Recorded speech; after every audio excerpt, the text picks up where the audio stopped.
ആയി ഭിന്നശേഷിക്കാരായിട്ടുള്ള കുട്ടികൾക്കുള്ള പ്രൊഫഷൻസി സ്കോളർഷിപ്പിൻ്റെ അപേക്ഷ കേരള സർക്കാർ ക്ഷണിച്ചിട്ടുണ്ട്.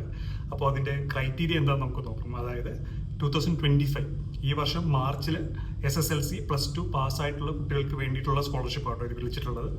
അപ്പോൾ ഇത് ആർക്കൊക്കെ അപ്ലൈ ചെയ്യാമെന്ന് നോക്കാം. അതായത് ഡിസബിലിറ്റി സർട്ടിഫിക്കറ്റ് ഉള്ള കുട്ടികൾക്കാണ് ഇത് അപ്ലൈ ചെയ്യാൻ പറ്റുന്നത്. അതുപോലെ തന്നെ UDID കാർഡും വേണം. അതേപോലെ മാർച്ച് 2025 SSLC അല്ലെങ്കിൽ +2 പരീക്ഷ എഴുതിയിട്ടുള്ളത്. അത് മാത്രമല്ല സബ്ജക്റ്റുകൾക്ക് A ഗ്രേഡോ അതിന് മുകളിലോ ഉള്ള കുട്ടികൾക്ക് മാത്രമാണ് അപേക്ഷ കൊടുക്കാൻ പറ്റുന്നത്. ഇതിൻ്റെ അപേക്ഷ കൊടുക്കേണ്ടതിൻ്റെ അവസാന ഡേറ്റ് 10 ജൂലൈ 2025 10 തീയതി വരെ ഉള്ളൂ അതിൻ്റെ ഡേറ്റ്.